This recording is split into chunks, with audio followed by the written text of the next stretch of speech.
নমস্কার, সালাম সবাইকে, আন্তরিক শুভেচ্ছা। আশা করি আপনারা সবাই ভালো আছেন। আপনাদের আশীর্বাদে দোয়ায় শারীরিকভাবে আমরা মোটামুটি আছি। তো বাবা ওই একই অবস্থায় আছেন, অবনতি উন্নতি কোনোটাই তেমন না, তবে গতবারের তুলনায় অনেক দুর্বল। তার একটু আবার সমস্যা দেখা দিছে, তো ইউরিনে হয়তো ইনফেকশন এই ধরনের সমস্যা। তো আজকে যাব ওষুধ আনার জন্য। তারপরে বাড়ির কাজ, গতকালকে দুজন লোক নিয়েছিলাম, জমিতে জল দেয়নি, এখন তাদের কাজ করানোর মতো জায়গাও নেই, কাজে সকালবেলা তাদের আবার টাকা পয়সা দিয়ে বিদায় করে দেওয়া হয়েছে। তো সকালে যে কাজটা করব এখন, সেটা হচ্ছে মহাদেবের এখানে ফুল জল দেব। উদ্দেশ্য, আমার এক শ্রদ্ধেয় দিদি, আমেরিকান প্রবাসী দিদি, দীর্ঘদিন ধরে অসুস্থ। তো এখন তার অসুস্থতা মনে হয় একটু বাড়ছে। তো দিদির সুস্থতা কামনা করি মহাদেবের ওখানে একটু ফুল জল দেব। আপনারা প্রার্থনা করবেন দিদি যেন তাড়াতাড়ি সুস্থ হয়ে যান। তো দিদি আমাদের আপনের চাইতেও আপন, যেটা মানে ভাষাতে বোঝানো যাবে না। তো আমরা মন থেকে সবসময় কামনা করি, বাবাও সবসময় কামনা করে তার সুস্থতা, সেজন্য একটু ভালো থাকে। তো যাই, ফুল জলটা দিয়ে পরবর্তী যে কাজগুলো আছে সেগুলো করব।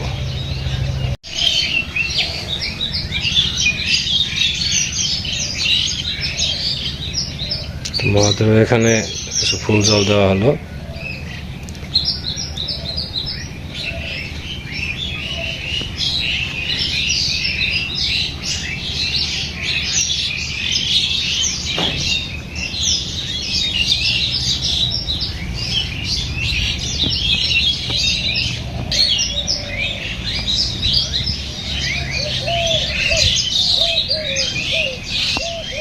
সকালে খাওয়া দাওয়া হয়েছে, এখন যাবো একটু মির্জাপুর।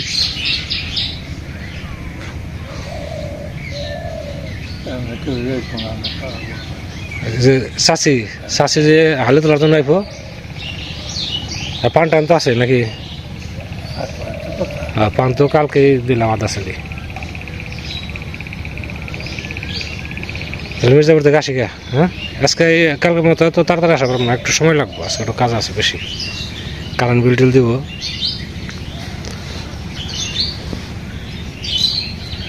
থাকো, শ্বশুরের মধ্যে যাবো না আবার।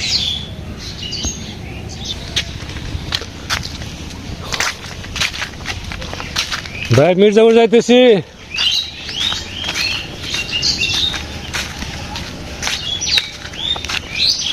কি ঘরের ভিতরে নাকি? মির্জাপুর যে কারেন্ট বিল টিল দিয়ে আসি। কাঁচামরিচ, আচ্ছা মানে। আর বিল দিয়ে আসবো, আপনার বিলটা, কারেন্ট বিল। আচ্ছা,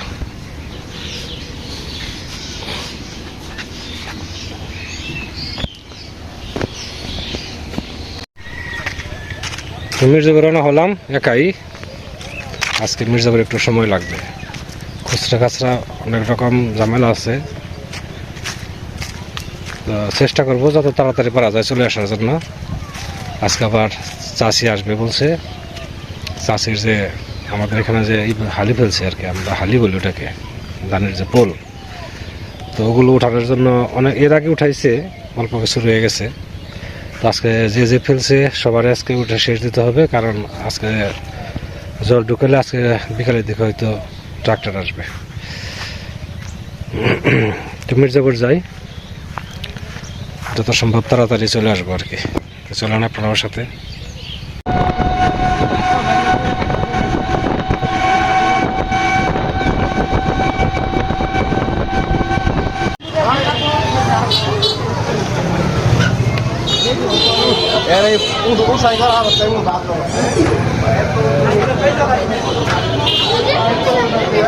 কঠিন দুইটা কাজ হয়ে গেছে।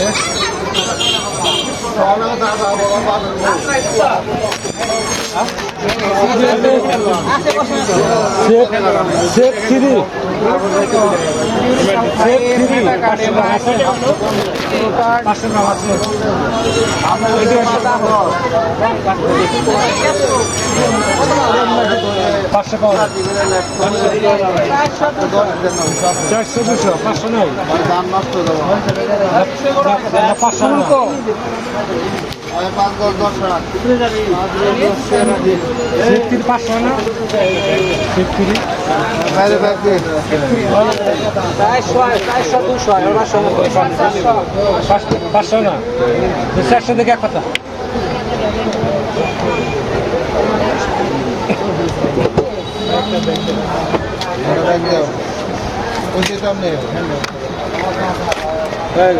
কত 400 পাওয়া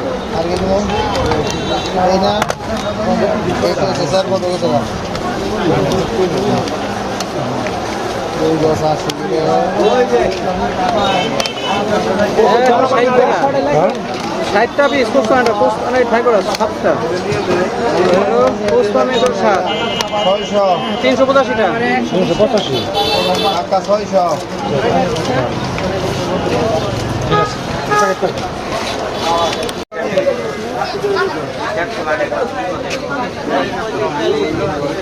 বড় ভাইয়ের কিছু সুস্বাদে নিতে হয়।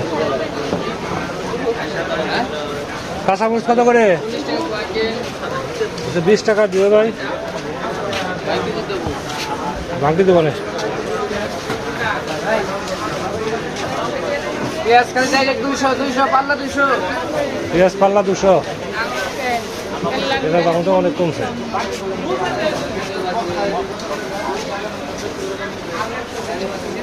টাকা পাল্লা 200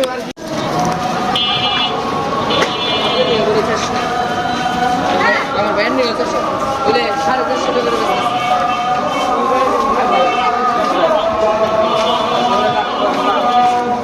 করে দিতে ধরো বাড়াছে। হ্যাঁ লন ব্যাক করবে না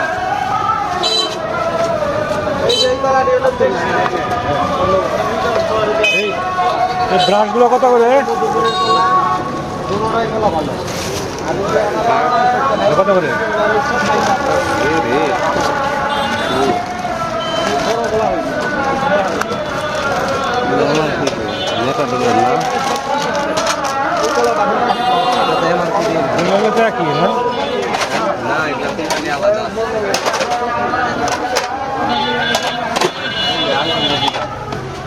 কি খবর? ভালো। ওই মেটাডোরের ইয়া কত?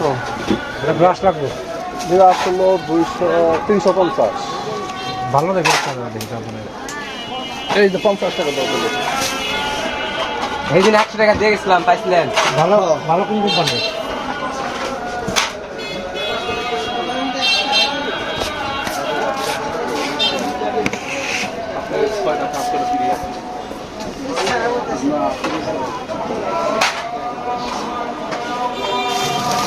নাকি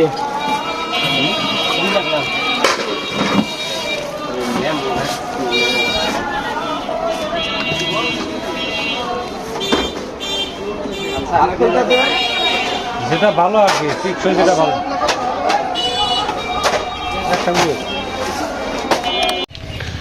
মির্জাপুর থেকে আসছি একটু আগে, মিনিট 10 হয়। তো সামনের জমিতে জল দিতেছে, আজকে জল দিলে আগামীকাল ট্রাক্টর আসবে।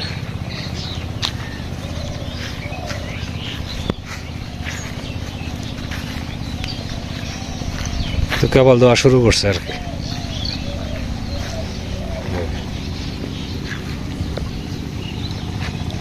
তাহলে আগামীকাল ট্রাক্টর আসবে, আর আমাদের পোল উঠানোর অল্প কিছু বাকি আছে। যেহেতু আজকে আর ট্রাক্টর আসবে না, আগামীকাল আসবে, তাহলে আজকে কাদার মধ্যে যাবো না, জমি শুকিয়েও গেছে।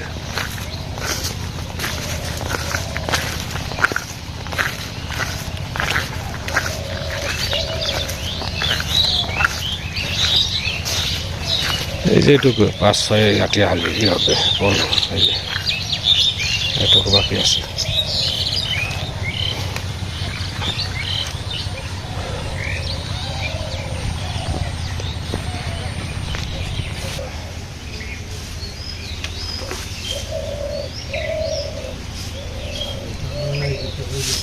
হ্যাঁ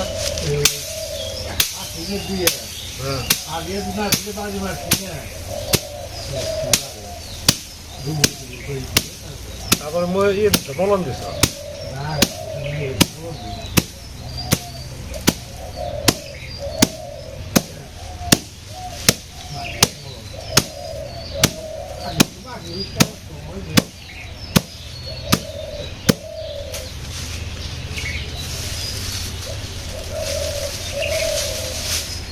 আকাশের অবস্থা খুব যে ভালো তা না, এবং একটা ঘোলা ভাবা আর কি, হয়তো বৃষ্টি আসার সম্ভাবনা 2-4 মধ্যে হবে। আপনাকে 2টা দিন যদি আর ভালো যায় তাহলে মনে করেন যে সরিষা গোটা পিটিয়ে দিতে পারবো আর কি, 2-3টা দিন।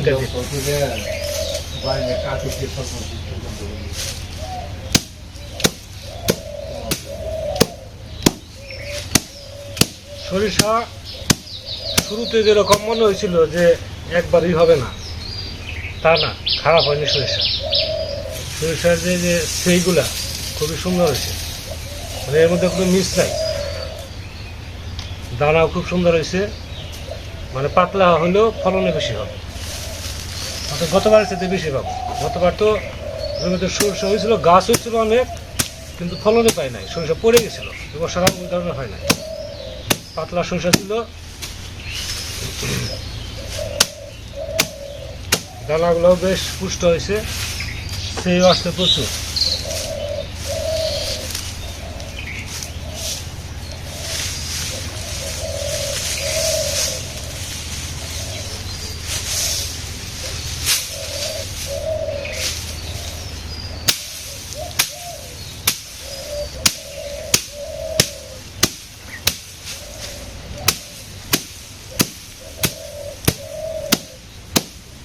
এই সরষেগুলোর খুব অল্প বাড়িতে পড়ে যায়,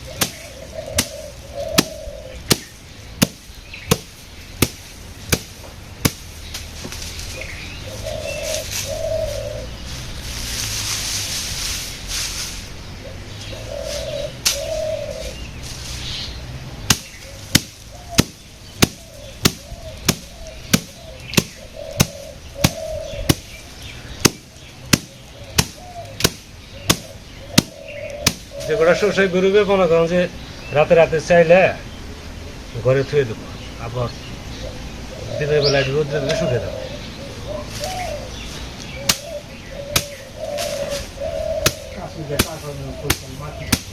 হ্যাঁ, মাটি নাই,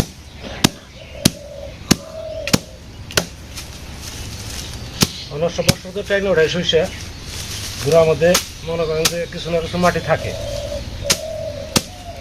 এবার সেটা একবার ফ্রেশ সরিষার মধ্যে আর কোনো মাটি নাই, একটা দানার মাটি নাই।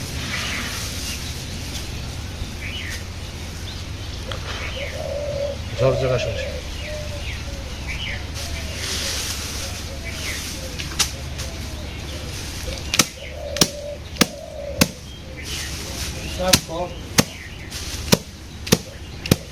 আমি তো সকালে স্নান করছি।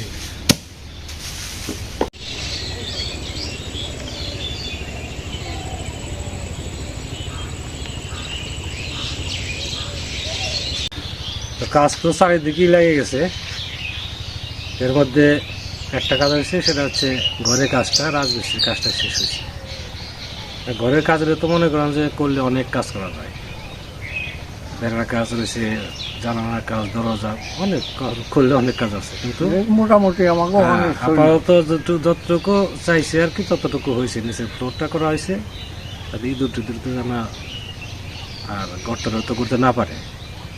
বাবার কেমন লাগতেছে এটুকু কাজে? খুব ভালো, আমি এইটুকু দিকে যেবার ওইটি আমার পছন্দ করে, খুব ভালো। মারও খুবই ছিল, ঘরটা একটু পাকা হলে মা খুব খুশি, মানে মা তো নেই, যার কারণে বাবা তার একটু দেখে গেল আর কি, কিছু অংশ ঘরে কাজ করা হয়েছে আর কি, আমরাও খুব খুশি। তো ঘরের পিছনে কীরকম খরচ পড়লো এটাও একটু বলি। আসলে ঘরের পিছনে আমার একটা আইডিয়া ছিল যে হয়তো 90,000 টাকার মতো হইলে এখন বর্তমানে তো প্রত্যেকটা জিনিসের দামই বেশি, প্রত্যেকটা জিনিসের দামই বেশি। ইটের দাম বেশি, সিমেন্টের দাম বেশি, বালুর দাম বেশি। মানে গত বছরের তুলনায় এই বছর দাম অনেকটা বেশি।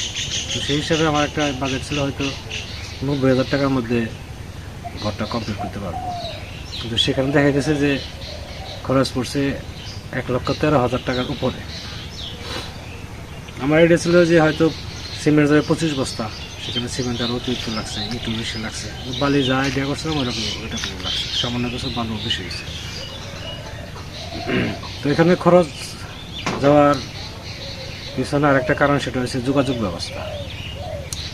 আমাদের বাড়িটা যদি রাস্তার সাথে হতো, বা আমাদের বাড়ির এই পর্যন্ত যদি যে কোনো একটা রাস্তা থাকতো, তাহলে ক্যারিং খরচে মনে করেন যে 14,000 টাকা কম পড়তো, শুধু ক্যারিং খরচ।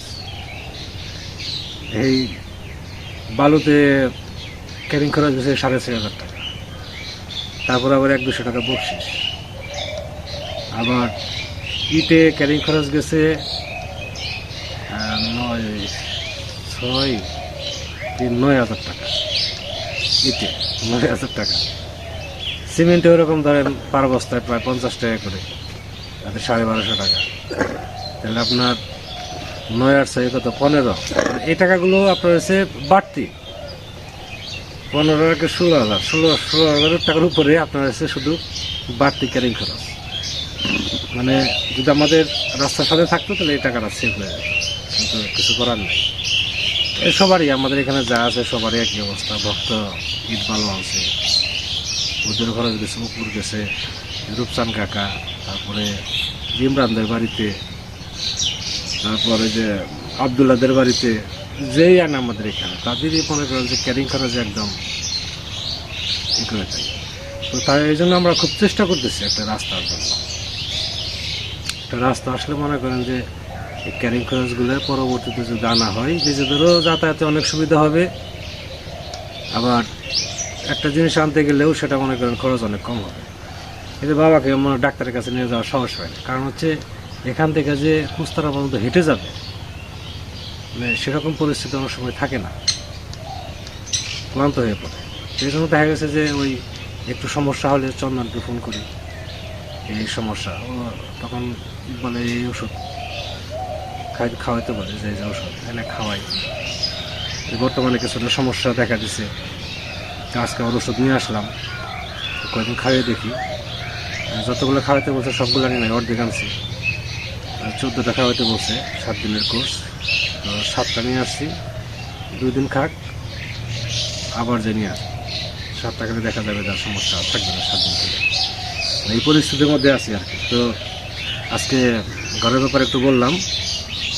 তো ঘরের ভিতরে এখনো গুছগাছ করতে পারি নাই, শুধু সামান্য ভারী যে দুটো জিনিস ছিল দুটো সরানো হয়েছে। তো ভাবছিলাম আজকে চাচি আসবে, চাচি আসলে বাবার যে চৌকিটা আছে ওটা আপনার ঘরে নেবো। চাচি আসে নাই, খুব সম্ভবত আগামীকাল আসবে। তো আগামীকাল প্রথম কাজই হবে বাবার চৌকিটা ঘরে নিয়ে সেট করে দেওয়া, তারপরে বাকিগুলো করবো আর কি আস্তে আস্তে। তো বিকাল হয়ে গেছে, এখন আমরা কাজে বেরোবো। দুদিন ধরে এই কাজ বিভিন্ন ঝামেলার জন্য যাওয়া হয় না, করানো হয় না, আজকে আবার যাবো আর কি। অনেক সময় ধরে আপনারা আমাদের সাথে আছেন, আপনাদের সবাইকে অনেক ধন্যবাদ। আপনারা ভালো থাকেন, সুন্দর থাকেন, সুস্থ থাকেন, আর আমাদের পাশে থাকেন।